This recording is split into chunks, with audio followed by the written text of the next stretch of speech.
Olá, meus amigos, boa noite. Mais uma vez aqui realizando nosso culto no lar, o Evangelho no lar. Agradecido mais uma vez à casa pelo convite e a gente tenta aqui fazer um pouco essa reflexão sobre esse tema tão importante que Emmanuel nos trouxe no livro Fonte Viva, capítulo 99, Persiste e Segue.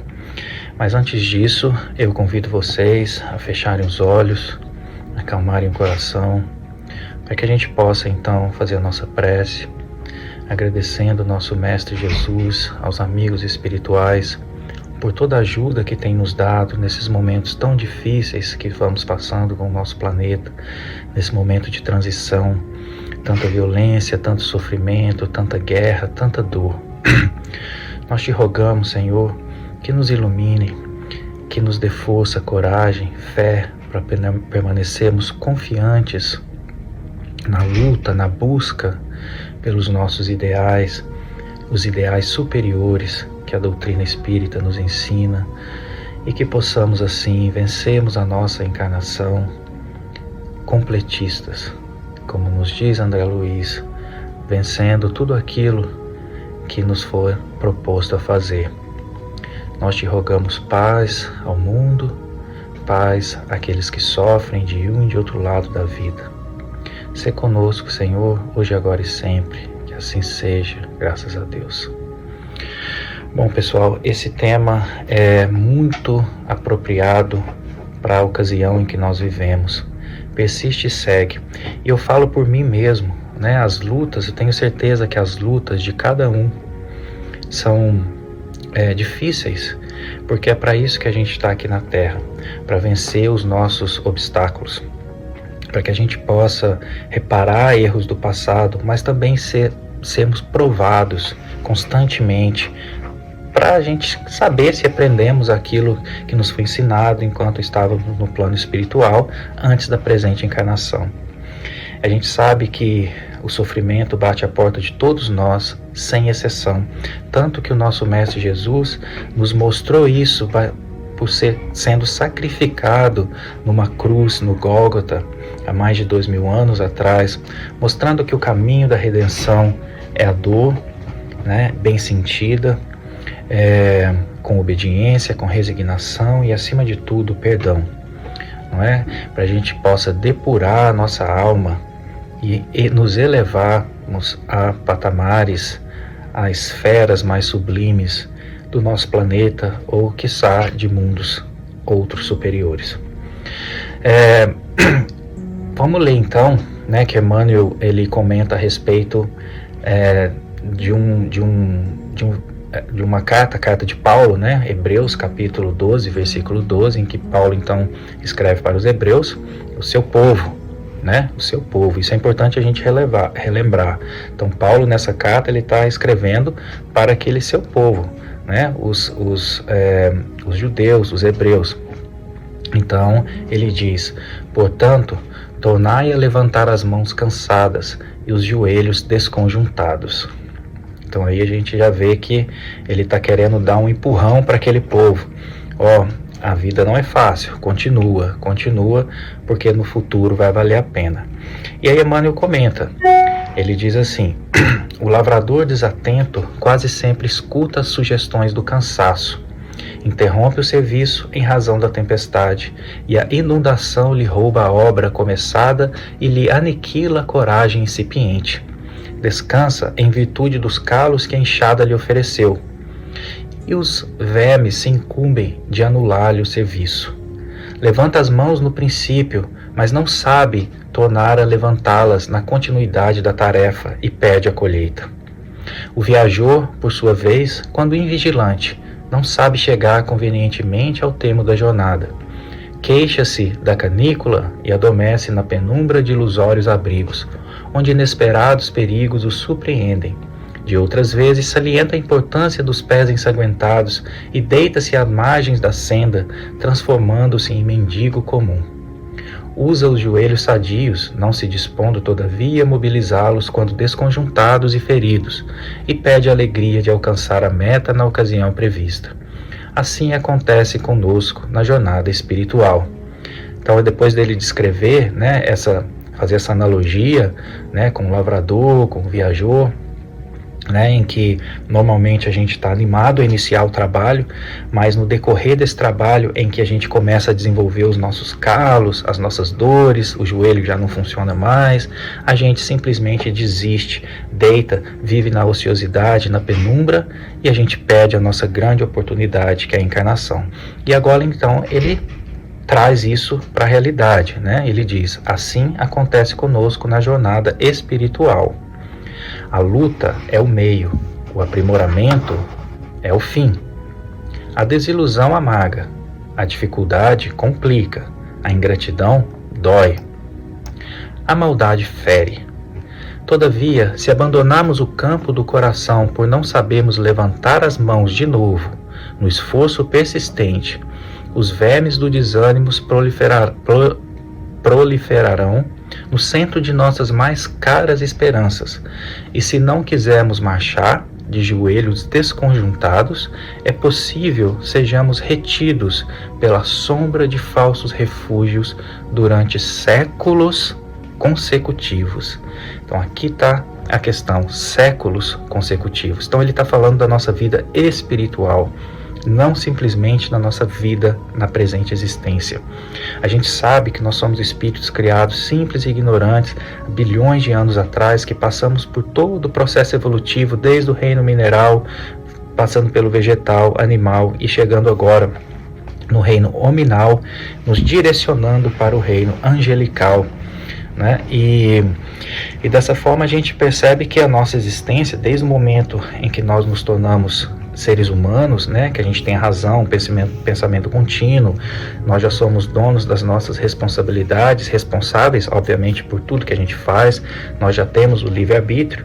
Normalmente, um ser humano acaba errando os seus caminhos, e daí torna a marcha bem mais complicada, porque a gente entra na encarnação, obviamente sem lembrar de tudo que a gente já passou, mas ela é mais uma parte da nossa existência, como se fosse uma roupa que a gente coloca num dia cedo, antes de ir para o trabalho. Vamos passar pelo trabalho, tira essa roupa de noite, no dia seguinte a gente coloca uma nova roupa e segue novamente pelo trabalho. Acontece que os desafios durante a nossa existência são muitos, e à medida que a gente vai conhecendo mais e mais, né, as profundezas da vida, da realidade da alma, do espírito, a gente começa a ficar mais apto a carregar cruzes mais pesadas. Daí então a gente percebe que muitas vezes, na verdade, a gente fala, né, nossa, fulano é um mau caráter e nada acontece com ele. O outro fulano é uma pessoa santa, faz todo o bem para todos e está lá sempre doente, sempre passando perrengue, sempre com dívida. Mas essas almas grandes, normalmente, apesar de tudo isso, elas estão felizes, porque elas sabem que aquele é o caminho, aquele é o caminho dela para o Gólgota, aquele é o caminho que ela está com a cruz no ombro, subindo o Gólgota para ser crucificado. Então é exatamente isso que Jesus nos ensinou.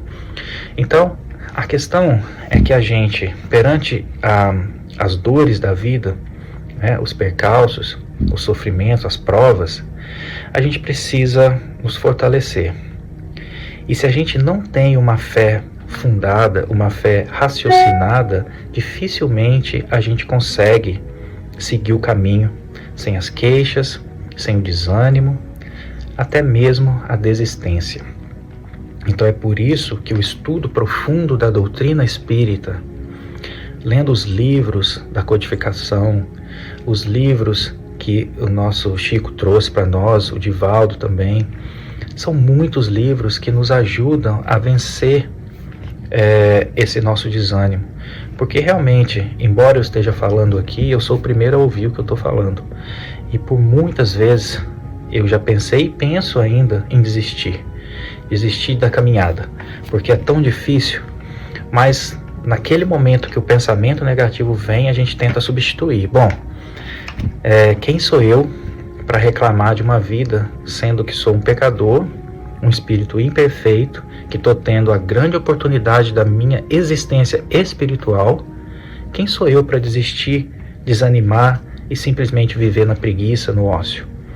né? Jesus, que é o nosso governador, o espírito mais puro que pisou nesse planeta, que aliás construiu o nosso planeta, veio e passou por tudo isso sem precisar de absolutamente nada disso, veio por amor a nós, sofreu e foi crucificado, e nós, né? Como Pedro mesmo, quando ele foi ser crucificado, ele pediu para ser crucificado de cabeça para baixo, porque ele não era digno de morrer como Jesus.